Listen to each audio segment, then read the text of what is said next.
이번 주서부터 생명의 상 QTG 본문이 사무엘 상으로 갑니다. 사무엘 상을 제가 당분간 한 3개월 정도 볼 건데요. 저희들이 오늘 첫째 시간 사무엘 상. 저희들이 구약 성경 408페이지에 있습니다. 408페이지.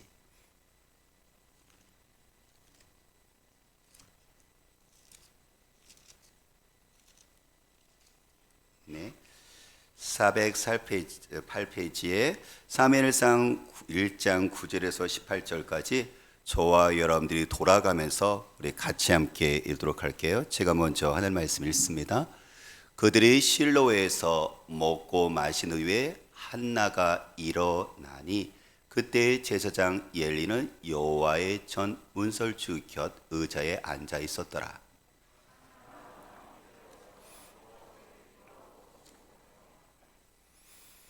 서원하여 이르되 만군의 여호와여, 만일 주의 여종의 고통을 돌보시고 나를 기억하사 주의 여종을 잊지 아니하시고 주의 여종에게 아들을 주시며 내가 그의 평생에 그를 여호와께 드리고 삭도를 그의 머리에 대지 아니하겠나이다.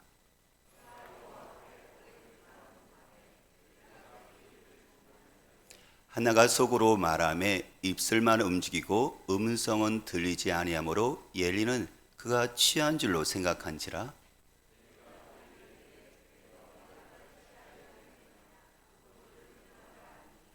한나가 대답하여 이르되 내 주여 그렇지 아니하니이다. 나는 마음이 슬픈 여자라. 포도주나 독주를 마신 것이 아니요 하나님 앞에 내 심정을 통한 것뿐이오니.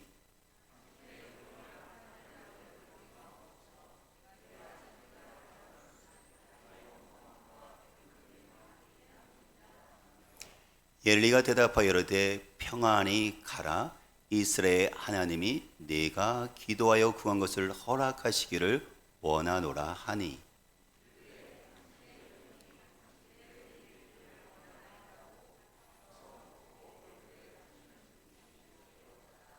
아멘.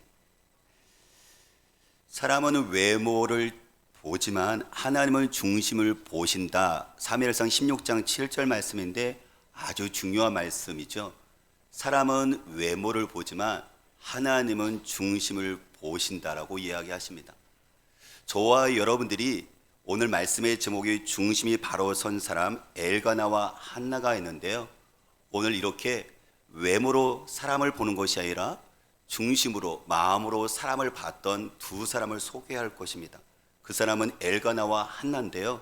저는 저와 여러분들이 오늘 말씀을 통해서 새 하나님께서 우리의 삶 가운데 속에서 어떻게 살아야 될 것인가에 대한 그 말씀 속에서 중심이 바로 선 사람, 여기 나오는 엘가나와 한나의 모습을 가지고 우리가 하나님의 축복을 많이 받고 다른 사람에도 축복을 나누어주는 복된 하루가 되시기를 주의 이름으로 축복합니다.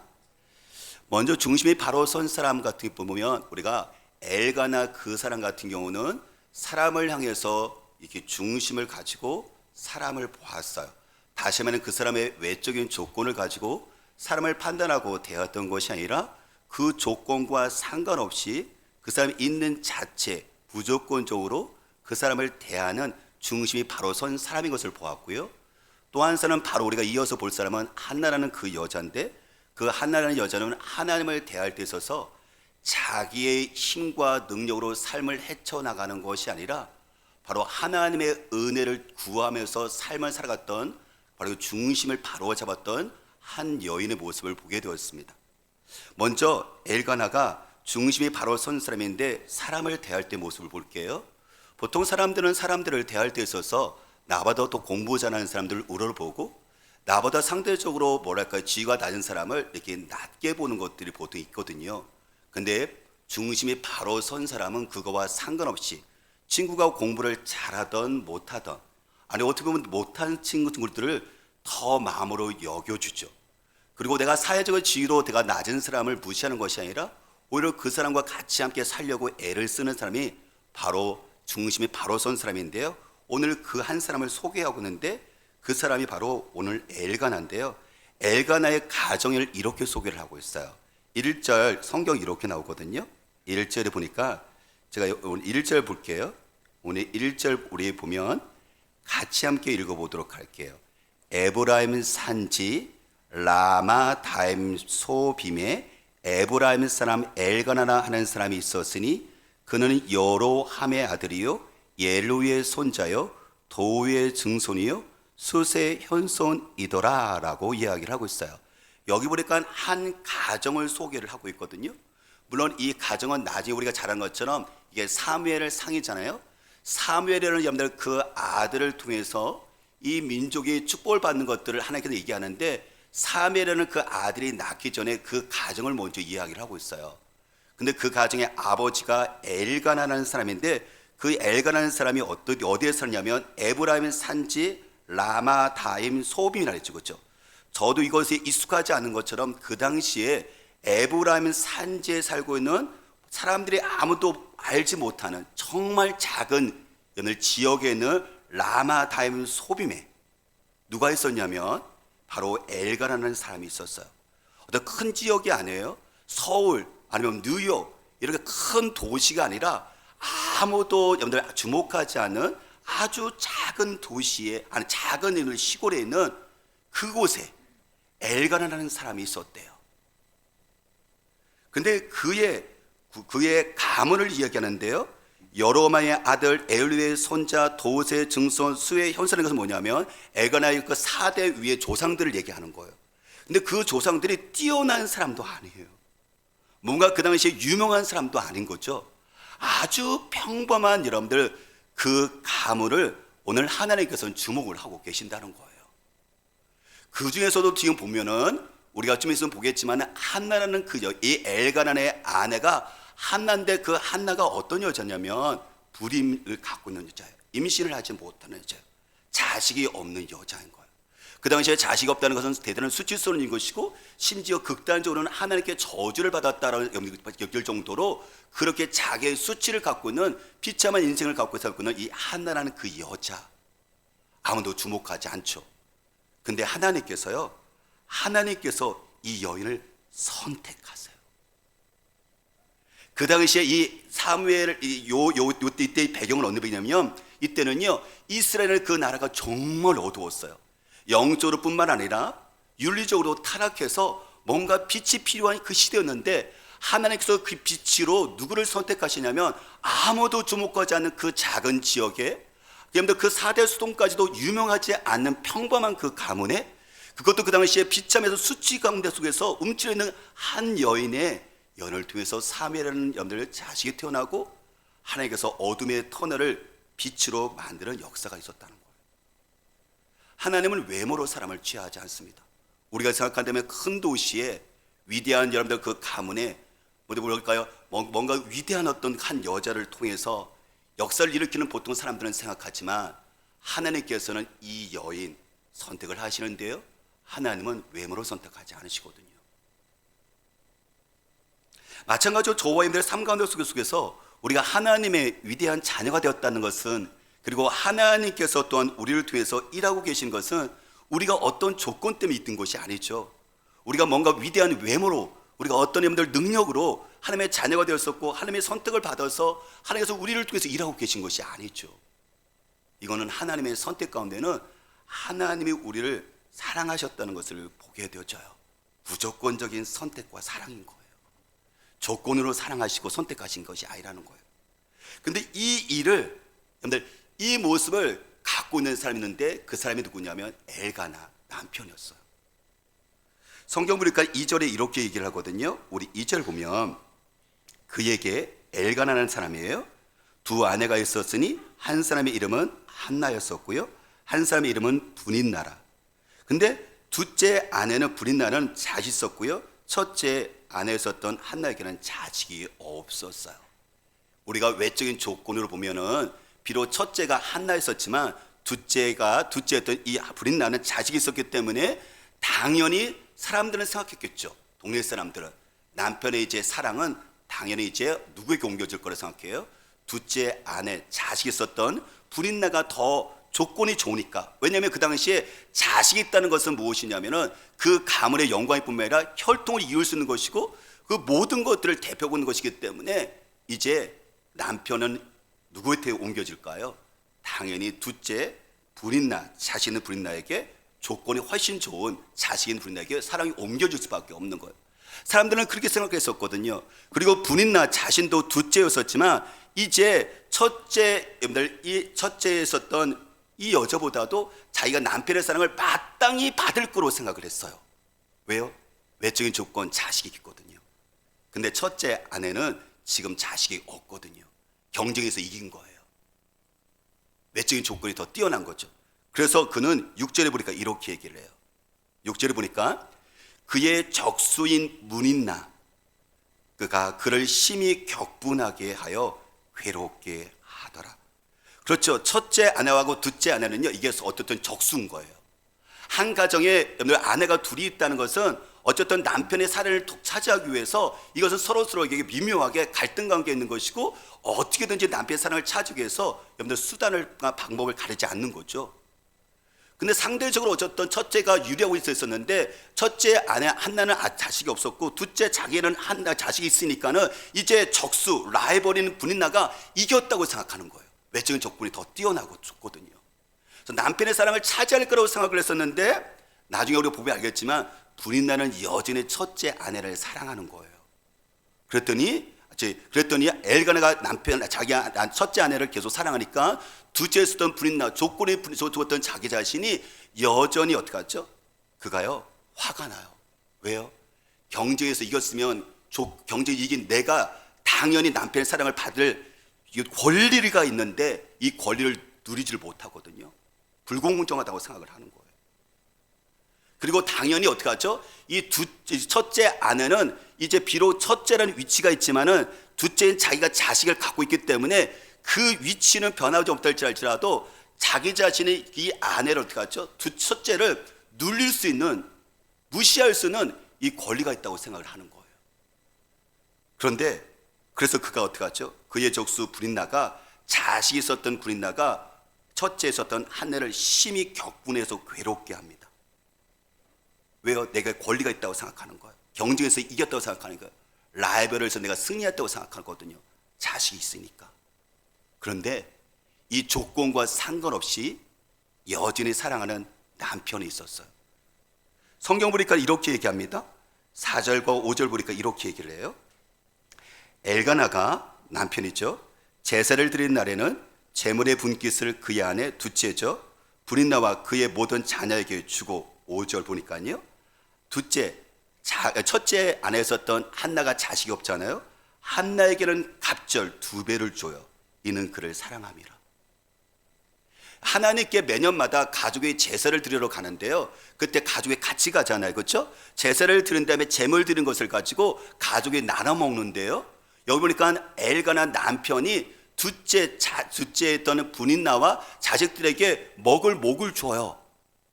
그런데 첫째 자식이 없는 한나에게는 2배를 줘요. 이거 불공정하지 않습니까? 그리고 오히려 보니까 성경 보니까는 사랑을 해요. 그러니까 분인나는 이것이 불공정하다고 생각을 하는 거예요. 아니, 자식이 있는 나에게, 그리고 어떻게 하죠? 내가 라이벌에게서 이겼다고 생각했다면 당연히 2배는 내가 받아야 되는 것인데 오히려 저 여자가 그것을 받고 있으니까 이거는 외모를 봤었을 때 이거는 불합리하다, 불공정하다라고 화가 난 거죠. 그래서 사람들이 격분을 시키고 있는 것이죠. 괴롭게 하고 있는 것이죠. 근데 우리도 그렇잖아요. 그렇죠?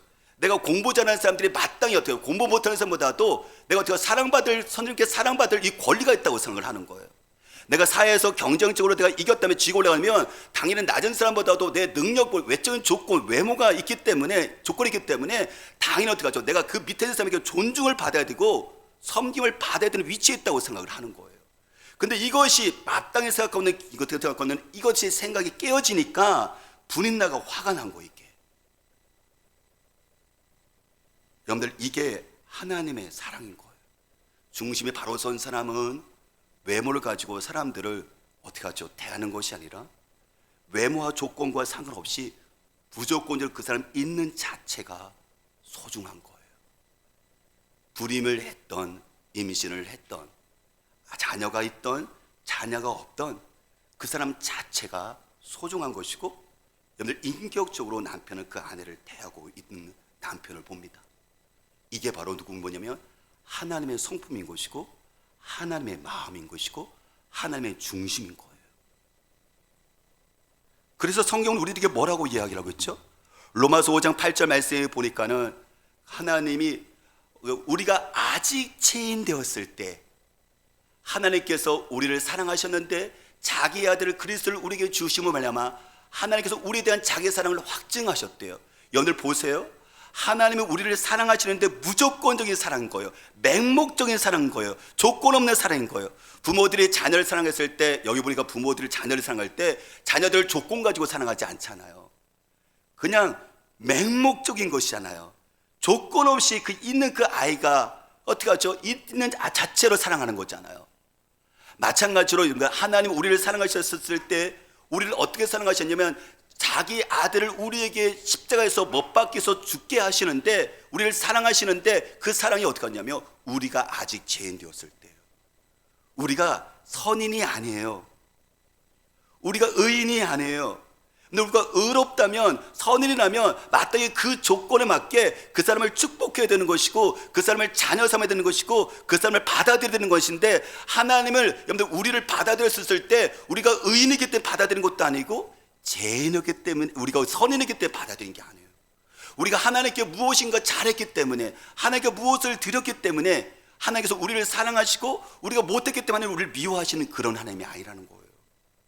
우리가 아직 죄인 되었을 때 하나님의 마음을 아프게 하고 하나님의 마음을 어떻게 하고 하나님을 밀어내기도 하고 또 하나님을 배신하고 있음에도 불구하고 하나님은 우리를 어떻게 하죠? 사랑하시죠. 무조건적으로, 상관없이, 맹목적으로 상관없이. 왜냐하면 그분은 사랑이시기 때문에. 그래서 십자가의 그 증거는 뭐냐면 하나님이 나를 무조건적으로 사랑하셨다는 건 증거예요. 내가 죄인임에도 불구하고 말이죠. 저와 여러분들은 어떻습니까? 저와 여러분들은 누군가를 대할 때 어떻게 대하고 있습니까? 중심이 선 사람은 수없이 내가 보는 대로 외적인 조건을 가지고 동료들을 보거든요. 학교에서 친구들을 보거든요. 근데 하나님의 사람은 하나님의 사랑을 받고 예수 그리스도의 사랑을 내 마음속에 중심에 갖고 있는 사람은 다른 사람을 볼 때 공부를 잘하느냐 못한 것과 상관없이, 그 사람의 지위가 높으냐 낮은과 상관없이 그 사람을 있는 그 채로 저를 바라보고 사랑하는 거예요. 혹시라도 여러분들이, 우리가 설이기 때문에 이제 아마 설 때 사람들이 모이기가 싫어하잖아요. 왜 싫어하냐면 음식 만드는 거 피곤한 것도 있지만 여러분들 자녀들과 손주들도 할아버지 할머니가 좋지만은 모이기를 부담스러워할 때가 있어요. 왜냐하면 물어보기도 하거든요. 너 공부 잘하냐? 이번에 몇 등 했어? 어느 대학교 갔어? 너 직장 뭐야? 취직했어? 이렇게 물어보거든요. 그러다가 손주들이 한 명, 두 명이 아니잖아요. 여러 명, 딸들 있고 사이도 있고 여러 명이잖아요. 근데 할아버지 할머니는 물론 그 사랑하기 때문에 물었는데, 근데 한 아이가 저 이번에 어디 갔어요? 이러면 어이구 내 새끼 내가 잘했네 하고 어떡하죠? 세뱃돈을 듬뿍 주네요. 근데 한 자녀는 이게 대답을 못하는 거예요. 왜요? 내가 어떤 직장이나 공부를 내가 더 잘한 건 아니거든요. 근데 엄마 아빠 때문에 겨우 왔는데 할아버지 할머니가 묻네요. 너 공부 몇 등 했어? 아이고 이놈이 이게 누구를 닮아서 공부를 이렇게 못하냐, 이렇게 얘기를 하거든요. 그러니까는요, 그 자리가, 여러분들이 그 자녀가 모인 그 자리에서는 축복하는 자리인 거예요. 그때 몇 등 했냐, 어디 갔냐, 뭐 했냐를 묻는 것이 아니라 내 새끼 있어서 좋다, 네가 있어서 너무 좋다라고 행복해하면서 어떻게 하죠? 아들에게 용돈을 주는 거죠. 혹시라도 여러분 봤을 때 너무 힘들어하는 자녀가 있다면 몰래 불러가고요, 용돈을 2배로 주는 거예요. 그러면 아이가 얼마나 행복하겠어요? 내가 공부를 잘하느냐 어떤 거 상관없이 할아버지 할머니는 어떻게 하죠? 나를 있는 대로 사랑하시는 거라는 것을 아이는 느끼는 거예요. 이게 중심이 바로 선 할아버지고 할머니고 아버지고 어머니고 성도인 거죠. 저는 여러분의 삶 가운데 속에서 이렇게 주님께서 우리를 무조건적으로 사랑했던 것처럼 다른 사람에게도 무조건적으로 우리가 사랑을 같이 나눌 수 있는 우리가 되시기를 주님으로 축복합니다. 두 번째 보면요, 이제 하나님 앞에서 중심이 바로 선 사람 한나를 이야기하고 싶은데요, 하나님 앞에서 중심이 바로 선 사람은 자신의 힘과 능력만 의지해서 어려움을 극복해 나가는 사람이 아니라 고통과 어려움이 있었을 때 하나님의 은혜를 구하는 사람인 것을 중심이 바로 선 사람인 것을 알 수가 있어요. 사실 살아가면서 문제가 없는 사람이 누가 있겠어요? 저와 여러분들 보면 모든 것을 가진 사람은 사실 없거든요. 부자랄지라도 능력이 있달지라도 그 사람이 인생 가운데 들어가게 되면 눈물이 있고요, 고통과 아픔이 있어요. 모든 것을 가진 것이 아니라 무엇인가 결정적으로 결핍된 것이 있다는 거예요. 오늘 6절 말씀, 우리 7절 말씀 우리가 같이 볼까요? 7절에 이렇게 얘기를 해요. 매년 한나가 여호와의 집에 올라갈 때마다 남편이 그같이 하매 분인 나가 그를 격분시키므로 그가 울고 먹지 아니하니 라고 이야기를 하고 있어요. 아까 지금 엘가나는 그 남편의 두 아내가 있었다 그랬죠. 첫째 한나가 있었고 둘째 브린나가 있었는데, 여기서 방금 얘기했던 것처럼요, 여기 보면은 둘째가 자식이 있으니까 이제 라이벌인 적수인 첫째를 이겼다고 생각을 했었잖아요. 그래서 남편의 사랑을 이제 독차지할 것이라고 생각을 했었는데, 충분한 조건을 갖고 있었고 나는 그걸 누릴 수 있다고 생각했었는데 이게 안 되는 거예요. 엘가나가 그렇게 하고 있지 않죠, 남편이요. 그래서 이제 매년마다 실로라는 그 지역에 하나님의 집, 바로 성막이 있는데 거기서 이 가족들이 같이 가서 1년에 한 번은 가족들이 가서 같이 제사를 드리거든요. 제사를 드리니까 제물을 드리잖아요. 양이든 어떤 송아지든 드리잖아요. 근데 그 제물을 가족들이 거기서 제사를 드리고 예배를 드린 다음에 나누어 먹어요. 나누어 먹는데 둘째 아내에게도 주고 자식들에게도 주는데, 첫째 지금 자기의 경쟁성이 되는 당장에는 한나에게 남편이 2배를 주거든요. 여전히 작년에도 그렇고 올해도 또 2배를 주고 있거든요. 그러니까는 어떻게 하냐면 지금 여기 나오는 둘째였던 분인나가 그를 격분시킴으로, 다시 말하면 첫째 한나를요 무시하고요, 깔보고요, 화를 내게 했고요, 자극시켜요. 얘기는 뭐냐면 시기심 가운데 증오심이 일어난 거예요. 그래서 어떻게 하냐면 지금 그 첫째를 격분시키면서 무시하고 더 깔보는 거죠. 더 괴롭게 하는 거죠. 그랬더니 그것 때문에 지금 한나가 먹지를 못해요. 사람들이 가족들 앞에서 그 음식을 먹지 못하고 울고 너무 괴로워하고 있는 거죠. 여러분들 이 상태에서 보면은요, 지금 여기 하나님의 성전 안임에도 불구하고, 하나님께 제사를 드렸음에도 불구하고, 예배를 드렸음에도 불구하고, 이 둘째인 이 분인당 같은 경우는 여전히 그 적수인 이 한나를 이기기 위해서 얻으면 자기의 힘을 모든 것들을 동원하고 있는 거예요. 내가 지금 증오하면, 더 무시하면, 그리고 어떻게 하죠? 내가 모든 것들을 더 동원하면 남편의 사랑을 독차지할 수 있고 이 여자를 누릴 수 있다고 생각을 하는 거예요, 지금. 근데 그게 안 되죠. 이게 사람 마음을 내 능력으로 되지 않죠. 이게 남편 마음을 바꾼다는 것이요, 이게 내 힘과 능력의 한계를 느끼는 거예요. 자기가 힘을 쓰면 쓸수록 이게 더 안 되는 거죠. 저는 이 생각을 하면서 이 브린나가 얼마나 힘들었을까 생각을 해봐요. 남편의 사랑을 독차지하기 위해서 이 라이벌을 여러분들 더 꺾어내는데 남편의 사랑을 변하지 않으니까 여러분들 이것을 위해서 더 애쓰고 있는 이 브린나의 마음이 얼마나 외로웠을까, 얼마나 고통스러웠을까 생각을 해보게 되더라고요.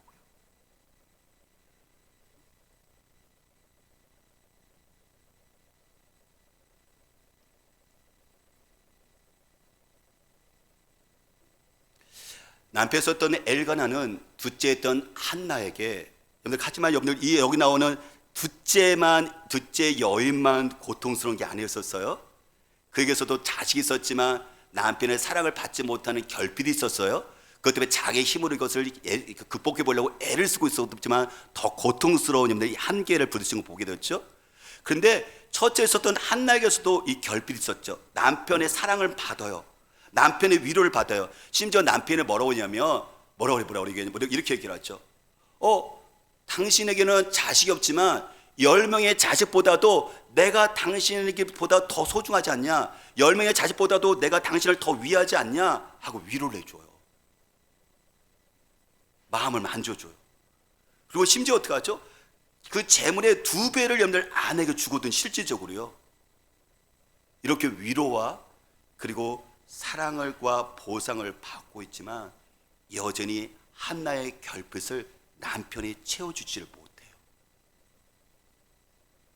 남편의 위로와 사랑과 여러분들 그 보상이 있지만 여전히 한나는 이 여자 속에서는 인간이 남편과 자신이 채울 수 없는 이 큰 결핍, 아기를 갖지 못한다는 여러분들 이 큰 결핍을 결코 남편도 자신도 채우지를 못하는 이 한계의 속에서 한나는 슬퍼할 수밖에 없었고 괴로울 수밖에 없는 거예요. 물론 적수에 썼던 이 라이벌에 썼던 이 브린나가 자기를 괴롭게 해서 그는 슬펐지만 이 여인의 근본적인 슬픔은 뭐냐면 자식이 없었다는 것이 이 여인의 근본적인 슬픔이었었고 이것 때문에 그는 괴로웠었거든요. 우리들 모두 사람들에게는 결핍이 있어요. 남편으로도 채우지 못하는, 자식으로도 채우지 못하는 우리 인간의 그 결핍과 부족이 우리에게 있다는 거예요. 근데 차이가 있죠. 둘째에서는 브린나는 그거를 자기의 힘으로 노력으로만 구해서 채우려고 했었다면 이 둘째 한나는 그것을 가지고 하나님 앞에 나가는 것을 차이가 있었어요. 왜냐하면 성경이 이렇게 얘기하거든요. 5절 보니까 이렇게 얘기를 해요. 한나에게는 갑절을 주니 이는 그를 사랑함이라. 그러나 여호와께서 그에게 임신하지 못하게 하시니. 이건 한나 잘못이 아니에요. 한나가 지금 여자로서 아기를 갖지 못한다는 여러분들 이 큰 고통 속에 있었지만 이건 한나 잘못이 아닌 거예요. 왜요? 하나님께서 그에게 임신하지 못하게 하셨거든요. 다시 말하면 하나님께서 임신하지 못하겠다는 것은 뭐냐면 이건 하나님의 의도가 있는 거예요. 이 한나는 여자에게 아기를 갖지 못하게 해서 이것을 여자에는 고통스러운 세월을 보내고 있지만 그 고통의 시간 속에서 하나님께서 이 여자 가운데 속에서 선한 의도와 계획을 가지고 그것을 이루고 계시는 과정인 거예요. 물론 한나는 그것을 당장 보지 못하지만 너무 고통스럽지만 그리고 심지어 자기의 라벨었던 그 여인은 그것을 이용해서 자기를 공격해 오지만 하나님께서 임신하지 못하게 하셨다는 것처럼 이거는 하나님이 풀어주셔야만 되는 거예요. 남편이 풀어주는 게 아니에요. 같이 살고 있지만 이게 아내가 풀어주는 게 아니라는 거예요. 하나님이 막으셨기 때문에 하나님께서 열어주셔야 되는 거예요.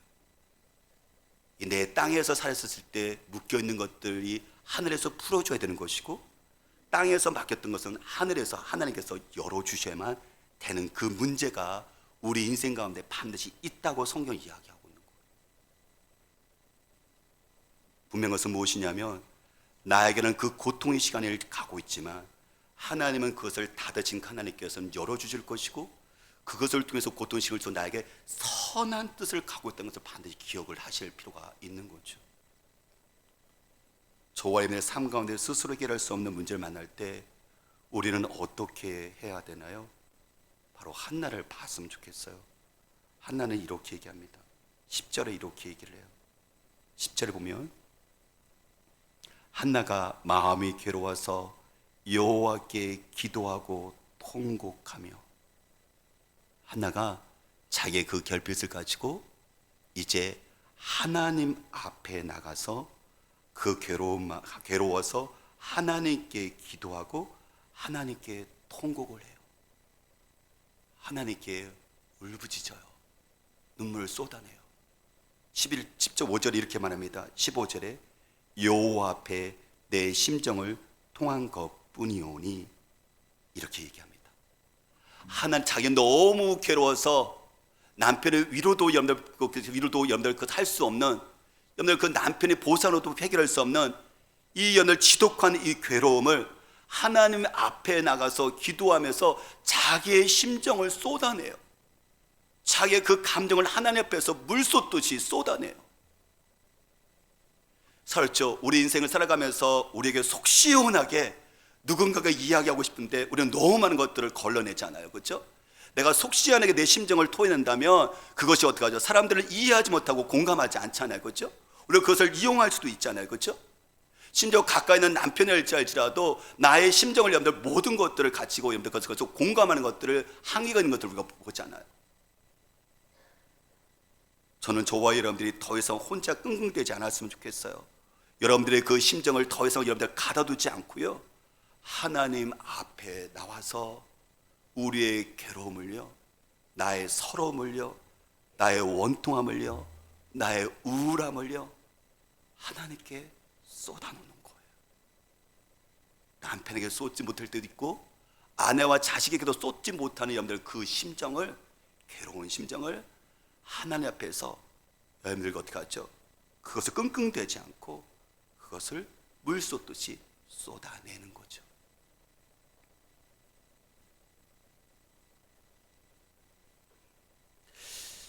말씀을 준비하면서 제가 신문에서 한 사람의 글을 보게 되었어요. 근데 이분의 글은 현숙 폴리라는 분인데, 왜냐하면 미국의 남자와 이제 결혼을 했기 때문에 이제 남편의 성을 따라서 현숙 폴리, 이제 폴리가 이제 남편의 이제 성이죠. 그리고 현숙인데 현숙 폴리인데요. 이 현숙 폴리 같은 경우는 한국 선교자의 소리 대표예요. 근데 이분이 이렇게 이야기를 했어요. 부잣집에서 태어나 자수성가한 아버지를 보고 자라서인지 무엇이든 열심히 하면 다 잘 될 것으로 생각했다. 4대째 기독교 집안에서 교회밖에 모르고 성장했지만 하나님보다는 인간의 능력이 성공의 비결이라 믿었다. 그래서 열심히 노력하면 결혼도 잘하고 풍족하게 살 것이라고 나는 자신감을 갖고 1985년 미국으로 떠났다. 하지만 아무리 노력해도 불신자 배우자와 이혼했고 그렇게 죽도록 일했어도 건강 문제가 생겨 일도 못하는 상황이 됐다. 결국 2000년 40세가 돼서야 혼자 힘으로는 아무것도 할 수 없고 하나님 없는 삶은 의미 없다는 진리를 깨달았다. 미국 한인교회에서 새벽 기도를 시작했다. 나 중심이던 삶을 회개했다. 대학 시절 선교사가 되기로 서원했던 생각이 나면서 그 약속을 지키지 않으면 삶의 의미를 찾을 수 없을 것 같았다. 문제는 이혼 경력이 있고 능력이 없고 부족해 하나님이 나를 과연 사용하실까 하는 의문이 있었다. 그때 고린도전서 1장 27절 29절 말씀을 읽었다. 하나님이 선택하신 사람은 미련하고 세상에서 약하고 천하고 멸시받고 가진 것 없는 나 같은 사람이라는 것을 알게 됐다. 그래야 큰일을 해도 사람들이 이 사람이 아니라 하나님이 하신 일이야 라며 하나님께 영광을 돌릴 테니 말이다. 내가 할 일은 하나님이 내가 어떤 모습이었을 때 선택해 주는지 기억하는 것 뿐이다. 이후 하나님은 나의 기도에 응답하셔서 최고의 남편과 순교자 소리를 주셨다라고 간증을 제가 보게 되었어요. 여러분들, 이분은 지금 삶의 중심이 선 사람이에요. 자기 인생 가운데 섰을 때 자기 힘과 능력으로 모든 것들을 가정과 남편과 모든 삶을 꾸릴 거라고 생각했었는데 삶의 위기가 오자 그는 중심을 바로 잡았어요. 흔들리는 삶의 여러분들 중심을 지금 하나님 앞에서 그는 세우고 있는 모습을 보게 되었죠. 그래서 오히려 그 하나님께 자기의 심정을 토해남으로 말미암아 오히려 연약한 사람을 여러분들 그대로 선택을 하시고 불쌍히 보시고 품으시는 그 하나님의 무조건적인 사랑을 말미암아 자의 삶 가운데 새로운 인생을 시작할 수 있게 되었죠. 사랑하는 여러분, 저와의 삶이 흔들리십니까? 저와의 인생 가운데서 해결할 수 없는 그 문제가 있다고 생각하십니까? 아니요, 괜찮아요. 아니요, 괜찮습니다. 현실은 여러분들 분명히 괜찮지 않지만 괜찮은 이유가 있다면 오늘 한날과 만났던 그 하나님과 여기 나오는 현수 폴리의 그 하나님은 동일하게 지금도 똑같이 우리에게 말씀하시고 이 시간에 여기 있는 저와 여러분들에게 동일하게 나의 하나님이라고 말씀하고 계시고 그분은 여전히 나를 돌보시는 그 하나님이시니까요. 가정에서 누군가 한 사람이라도 중심을 잡고 있었으면 좋겠어요. 우리가 가정이 있지만 삶이 많이 흔들리고 있는 그 삶 속에서 누군가가 엄마가 중심을 잡고 있다면, 딸의 중심을 잡고 있다면 하나님의 평안은 우리 가정 가운데 빛으로 들어옵니다. 제가 여러분들 쓴 감사 헌금 있으면 재정팀에서 저한테 올려주시거든요. 그러면 제가 이것을 보고 제가 같이 함께 하나님께 감사하고 기도하고 또 여러분들 주보에 내기도 하는데요. 한 어머니가 이렇게 감사 헌금을 내셨어요. 저희 자녀들이 설날 왕래하는 길이 안전하고 서로서로 화목하게 지내며 주님을 섬기는 가정 되기를 기원합니다 라고 한 분이 기도 제목을 내셨어요. 이 기도 제목은, 이 감사 헌금은 딸인데요. 하나님, 범사에 감사합니다. 저희 엄마의 몸과 마음을 강건하게 지켜 주시옵소서. 오늘도 하나님 앞에 나와 예배드릴 수 있게 해주셔서 감사합니다라고요. 엄마의 그 아픔과 엄마의 여러분들 그 현실에 풀 수 없는 것을 보고 딸이 같이 함께 아파하면서 하나님 앞에 심정을 토하고 있는 그 딸의 그 기도와 그 마음을 주님께서는 기억하십니다. 자녀들 기억하면서 하루도 편하지 못하는, 결혼했음에도 불구하고 날마다 마음이 아플 수밖에 없는 엄마의 심정을 하나님 앞에서 토하고 있는 그 엄마의 여러분들 기도를 하나님께서는 듣고 계십니다. 17, 18절 말씀 보면 이제 여기 나오는 이 근심, 여러분들 슬펐던 이 여인은 이제 하나님의 은혜를 잊고 평안히 갑니다. 그리고 가서 그는 이제 가서 음식을 기쁨으로, 금시의 빛이 아니라 기쁨으로 음식을 이제 먹습니다. 이게 하나님의 은혜의 빛입니다. 이 새해 중심을 바로잡을 수 있는 우리가 되었으면 좋겠어요. 하나님께서 우리에게 바로 무조건적으로 사랑하셨던 것처럼 자녀들과 손주들을 볼 때 그 있는 자체가 소중하게 무조건적으로 사랑했으면 좋겠습니다. 뿐만 아니라 하나님 앞에서 어떤 고난이 모든 사람이 결핍이는데 그때 내 힘으로 해결하려, 내 힘과 능력을 추구만 한다면 더 깊은 수렁에 빠지지만, 오늘 한나처럼 나의 심정을, 괴로움을 하나님께 쏟아 놓음으로 말미암아 중심이 잡았었을 때 한나는 사무엘이라는 아들을 얻게 되었었고, 오히려 그 아들을 통해서 하나님께서 바로 이스라엘 민족의 빛이 되는 위대한 일을 펼치셨습니다. 이 한 해가 바로 하나님이 우리를 사랑하신 것처럼 하나님의 많은 사랑으로 또 많은 사람들을 사랑할 수 있는 복된 우리와 우리 가족 되시기를 주님으로 축복합니다. 우리 같이 함께 찬양 드리고 제가 기도하겠습니다. 우리 같이